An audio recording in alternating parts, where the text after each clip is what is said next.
ሰላም ጤና ይስጥልን አድማጭ ተመልካቾቻችን፣ መረጃዎችና ዘገባዎች ይዤ መጥቻለሁ። መረጃና ዘገባዎችን ወደ እናንተ ያደርሱ አብሬያችሁን ቆዩ። በልጥ ካሳነኝ። እንግዲህ በዚህ ሰዓት ካስኳቸው መረጃዎች መካከል ወደ ግንባር መረጃዎች ልለፍ። ወደ ግንባር መረጃዎች ሲሄድ በማዕከላዊ ጎንደር ዞን በደልጊ በጣቁሳ ቀጠና ከባድ ውጊያ እየተደረገ ነው። ሁለት ወረዳዎችን ምዕራብ ደንቢያና ጣቁሳን የሸፈነ ውጊያ ነው ከደልጊ እስከ ጨዋሂ ሲደረግ እየዋለው። አሁንም ያልቆመባቸው አካባቢዎች አሉ። ይቅርታ እንደ ግንባር መረጃዎች ከሆነ በአንዳንድ አካባቢዎች ውጊያው እስከ 8 ሰዓት ሲቀጥል አሁንም ውጊያ የተቀሰቀሰባቸውና ውጊያ እየተደረገባቸው ያሉ አካባቢዎች አሉ ተብሏል። በዚህ እንግዲህ ወደ ደልጊ ወደ በተለይ ልዩ ቦታቸው አሲን ተብሎ በሚጠራ አካባቢ በተደረገው ውጊያ ከፍተኛ ሰብአዊ ቁሳዊ ጉዳት ደርሷል ነው የተባለው። የውጊያው ከደልጊና እስከ ጨዋሂ ድረስ እየተደረገ ይገኛል። አሲን ተብሎ በሚጠራው ቦታ ቀድሞ ገዥ መሬት ይዞ የነበረው ፋኖ በፈጸመው ጥቃት ከፍተኛ ሰብአዊ ቁሳዊ ጉዳት እና ኪሳራ ደርሷል። የጣና ብርጌድ ከበጌ ምድር ክፍለ ጦር ማለት ነው በርካታ የመንግስት ወታደሮች ሞትና ቁስለኛ ሆነዋል። በዚህም እንግዲህ ሞትና ቁስለኞች ለማንሳትና እንዲሁም ደግሞ የወዳደቁ የቡድን መሳሪያዎች ዲሽቃን ጨምሮ የቡድን መሳሪያዎች እንደዚሁ በጥቃቱ ወድቀዋል። የተወሰኑ የነፍስ ወከፍ መሳሪያዎች በፋኖ ተነስተዋል። የዲሽቃና የቡድን መሳሪያዎች ግን እንዳይነሱ በአካባቢው ተከታታይ የከባድ መሳሪያ ድብደባና ወደ አካባቢው መንግስት ኃይል ለማስገባት ጥረት እያደረገ መሆኑን የሚገልጹት ቁጥሩ ያልታወቀ ክላሽንኮፍ እንደዚሁ ተነስቷል። ከጨዋሂት ተጨማሪ ኃይል ወደ አካባቢው ሊወጣ ሲል እንደዚሁ ጨዋሂት አቅራቢያ በነበሩ ቦታዎች ውጊያዎች ተደርገዋል። እዚህ የደረሰው ጉዳት አልታወቀም።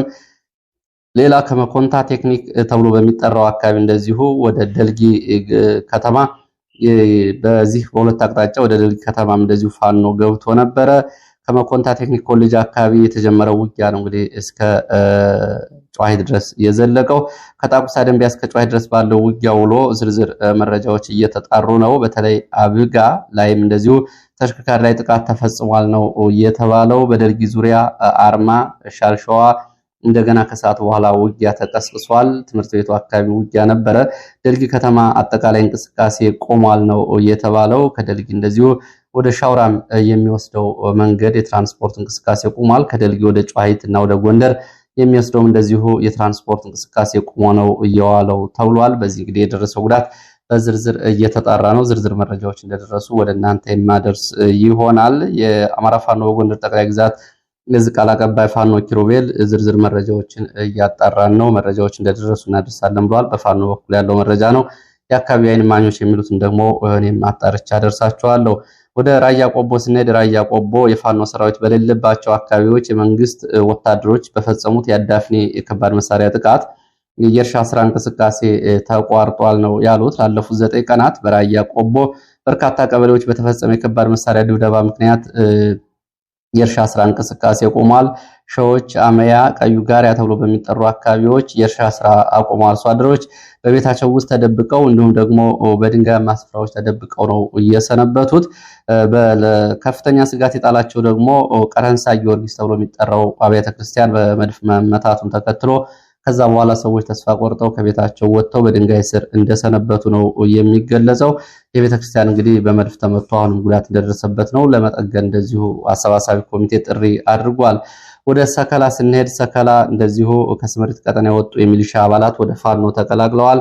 ከአዲስ ቅዳም ወደ ሰከላ የተለያዩ ቀበሌዎች ዛሬ ተጨማሪ የመንግስት ኃይል ስምሪት ወስዶ እየተንቀሳቀሰ ነው። በአካባቢው ግን ዛሬ ውጊያም ሆነ ተኩስ የለም ነው የተባለው። ቋሪት በተመሳሳይ በተለያዩ አካባቢዎች ከፍተኛ ውጥረት አለ። ቧድንጋይ ተብሎ የሚጠራው አካባቢ በተለይ ከጧት ጀምሮ ከፍተኛ ውጥረት አለ ነው የተባለው።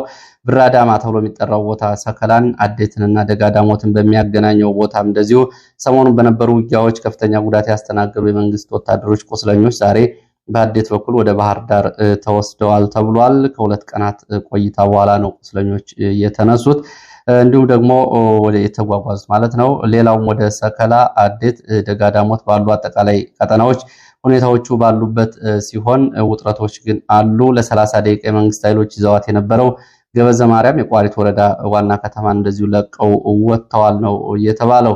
ሌላው መረጃ እዚሁ ፍኖተ ሰላም ቀጠና ፍኖተ ሰላም ከተማ በካህናት ላይ እርምጃ እንወስዳለን ሲሉ የብልጽግና ባለስልጣናት አስጠንቅቀዋል። ፍኖተ ሰላም ከተማ አስተዳደር የብልጽግና ባለስልጣናት ሰኔ 22 2017 ዓ.ም በነበረው የብልጽግና የድጋፍ ሰልፍ ላይ ያልተሳተፉም እንዲሁም ደግሞ ትዕዛዝ ተሰጥቷቸው ትዕዛዙን አልፈጸሙም በተባሉ ካህናት ላይ እርምጃ እንወስዳለን ብለዋል።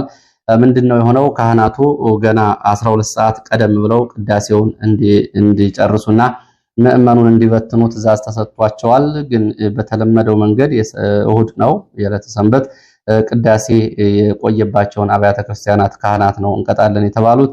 እነዚህ ምዕመኑ እስከ 5 ሰዓት እንዲቆይና ሰልፉ ላይ እንዳይሳተፍ በማድረግ የጽንፈኛ ወይ ደግሞ የፋኖ ደጋፊ ናቸው በሚል የተፈረጁን ካህናትን እርምጃ እንወስዳለን ሲሉ የፍኖተ ሰላም ከተማ ባለስልጣናት ይህንን ተወያይተዋል ነው የተባለው። የባለስልጣናቱ ስም ዝርዝርም እንደዚሁ አብሮ ለኢትዮ ፎከስ ደርሷል። በዚሁ ቀጠና ደጋዳሞት አንድ ካህንና ሌሎች 12 ሰዎች ሰሞኑን በነበሩ ውጊያዎች መገደላቸውን እና ከቤታቸው ተወስደው የፋኖ ደጋፊ ናቸው በሚል በቀጥታ በግፍ የተረሸኑ መኖራቸውን ለማወቅ ተችሏል። በትንሹ 12 ሰዎች በመንግስት ወታደሮች ተረሽነዋል ነው የተባለው። ሌላው ዛሬ የረፋድ ውጊያ ከነበረባቸው አካባቢዎች መካከል ይልማና ደንሳ ባይዘራ በተባለ ቦታ ዛሬ ረፋድ ከባድ ውጊያ ተደርጓል። ወደ ፋኖ ቀጠና ዘልቆ የገባ አድማ ብተና የመከላከያና የሚሊሻ ኃይል ጋር ነው ውጊያ እየተደረገው። በውጊያው እንግዲህ ፋኖ አጸፋ ሰጥቶ ከሶስት አቅጣጫ የነበረውን ከበባ ሰብሮ በመውጣት ወታደራዊ ኪሳራ አድርሷል። የነፍስ ወከፍ መሳሪያዎችም በፋኖች ገብተዋል ነው የተባለው። በተመሳሳይ በደቡብ ጎንደር ደራ ወረዳ ሽሜ ማርያም ተብሎ የሚጠራው አካባቢ በነበረ የሌሊት ውጊያ እንደዚሁ እንግዲህ በሁለት የፋኖ መሪዎች ላይ ጉዳት ደርሷል ተብሏል። በርካታ የመንግስት ወታደሮች ላይም እንደዚሁ ጉዳት መድረሱን ነው መረጃዎች እየጠቆሙት። ከህወሓት አንጻር ከተነሳ በነገራችን ላይ የህወሓት ከፍተኛ የቀድሞ መሪዎች ለፌዴራል መንግስቱ ተማጽኖ እያቀረቡ ነው የሚገኙት። ሁለት የህወሓት የቀድሞ ከፍተኛ ባለስልጣናት በህወሓትና በሻዕቢያ መካከል የተፈጠረውን ጥምረት በአስቸኳይ የፌዴራል መንግስቱ ጣልቃ በመግባት እንዲያስቆመው እየጠየቁ ይገኛሉ። የበቀጥታ የጦርነት እርምጃ እንዲወሰድበት እንደመጠየቅ ተደርጎ ይታያል። ጥምረቱ ወይም ደግሞ ጽምዶ እየተባለው ጥምረት ለጦርነት የተደረገ አዲስ ጥምረት ነው ሲሉ የቀድሞ የፌዴሬሽን ምክር ቤት አፈ ጉባኤ ወይዘሮ ኬሪያ ኢብራሂም ተናግረዋል። የሁለቱ አካላት ጥምረት ግልጽ አይደለም፣ ትክክልም አይደለም፣ ምን እንደሆነ ለኛ አልገባንም ሲሉ ደግሞ የቀድሞ የመቀሌ ዩኒቨርሲቲ ፕሬዝዳንትና የህወሓት ከፍተኛ ባለስልጣን የነበሩት ፕሮፌሰር ክንደያ ገብረ ሕይወት ገልጸዋል። የጦርነቱ የማይቀር ከሆነ ወይዘሮ ኬሪያ ያሉት ነው እንግዲህ ጦርነቱ የማይቀር ከሆነ አበሳው የጦርነቱ አበሳ ህዝብ ላይ እንዳይሆን መስራት አለብን ሲሉም እንደዚሁ ጥሪ አቅርበዋል። ይሄ ማለት እንግዲህ ነጥለህ ምታ መምታት አይቀርም ነጥለህ ምታ በሚል ኬሪያ ኢብራሂም ጥሪ እያቀረቡ ነው የሚገኙት። ጥምረቱን ለማስቆም የትግራይ ልሂቃን የፌዴራል መንግስቱ ኃላፊነት አለባቸው ሲሉም እንደዚሁ ጥሪውን አቅርበዋል።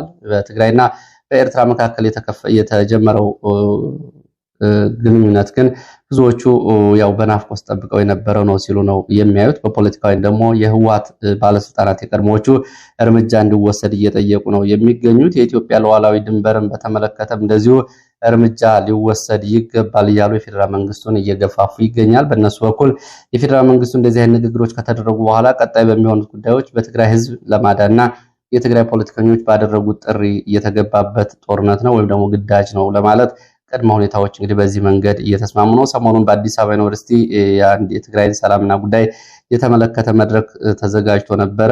በዚህ ላይ እየወጣ ሀሳብ ነው እንግዲህ ከህወሓት የሚወጡም ወደ ነፃ መሬት የሚቀላቀሉትም ወታደራዊ መሪዎች ቁጥራቸው ጨምሯል። በዛሬው ዕለት እንኳ የአርሚ 92 አዛዥ ወደ ነፃ መሬት የትግራይ ነፃ መሬት ተንቀሳቅሰዋል።